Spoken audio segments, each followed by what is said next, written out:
Bismillahirrahmanirrahim. Gus, saya mau bertanya, bagaimana tata cara sholat istikharah?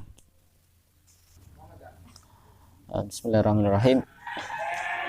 Salat istikharah, tata caranya.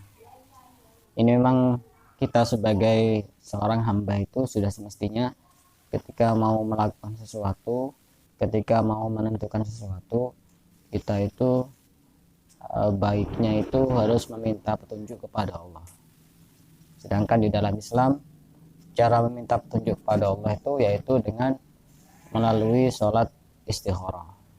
Salat istikharah itu salat untuk meminta petunjuk kepada Allah atas sesuatu yang akan kita kerjakan atau untuk menentukan pilihan yang terbaik di antara dua pilihan atau beberapa pilihan. Kita minta petunjuk kepada Allah dengan melalui salat istikharah. Sedangkan tata caranya salat istikharah, kita melakukan salat 2 rakaat salat istikharah dengan niat salat istikharah, usolli sunnatal istikharati rakaataini sunatan lillahi ta'ala. Kita melakukan salat sunnah 2 rakaat. Pada rakaat yang pertama kita membaca surat Al-Fatihah, kemudian surat Al-Kafirun. Kemudian pada rakaat kedua kita membaca surat Al-Fatihah dan kemudian surat Al-Ikhlas.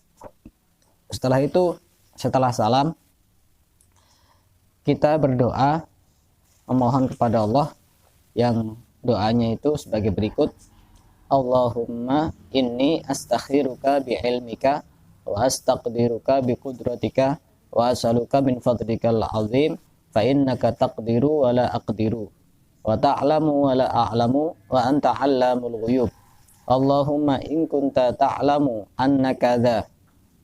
Kadza ini tidak perlu dibaca, tapi diganti dengan sesuatu yang akan dilakukan, satu perkara yang akan dilakukan, atau satu pekerjaan yang akan dilakukan, atau beberapa pilihan yang akan dipilih. Itu disebutkan anna misalkan pekerjaan mau menikah, misalkan anna mau menikah, dan ini tidak harus bahasa Arab.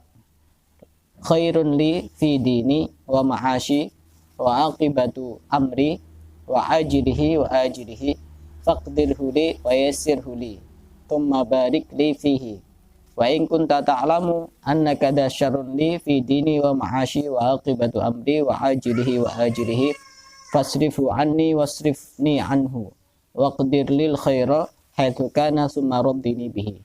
Nah, itu doa setelah selesai salat istikharah.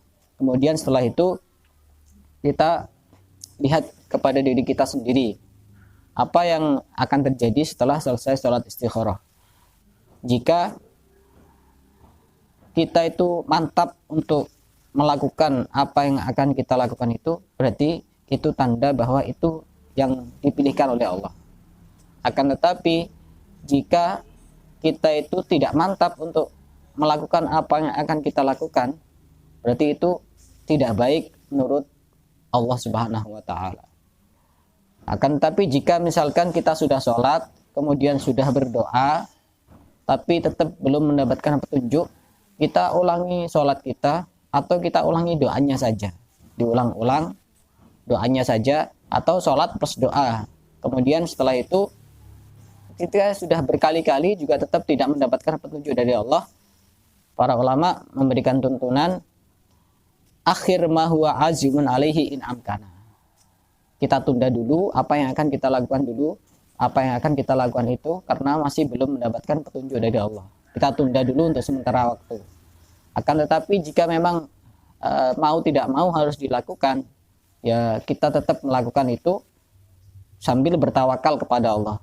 Hatinya berpasrah diri kepada Allah, dan kita melakukan apa yang menurut kita mudah.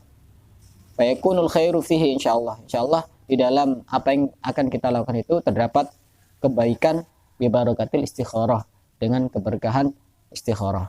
Dan tata cara ini kita bisa merujuk di dalam kitab Al-Jawahirul Lu'lu'iyah fi Syarhil Arba'in An-Nawawiyah yang dikarang oleh Syekh Muhammad bin Abdullah Al-Jurdani Ad-Dimyati di dalam halaman 22. Jadi orang istikharah itu tidak rugi, sebagaimana satu hadis disebutkan, la khaba man istakhar wa la nadima man istashar.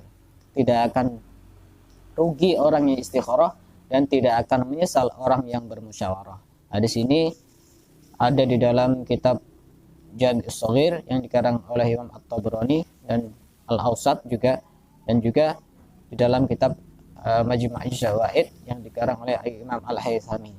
Dan sebagai penutup, kita ketika mau menentukan sesuatu, jangan sampai kita tidak meminta petunjuk kepada Allah, akan tetapi kita harus tetap meminta petunjuk kepada Allah dari berbagai permasalahan, dari berbagai apapun yang akan kita lakukan, dan untuk menentukan suatu pilihan atau dua pilihan atau beberapa pilihan. Dan dengan kita meminta petunjuk kepada Allah, maka hasil yang akan kita lakukan itu akan menjadi hasil yang baik untuk kita dan baik untuk orang lain, dan nantinya kita mendapatkan pahala karena mengikuti perintah Allah Subhanahu wa taala. Wallahu a'lam bishawab.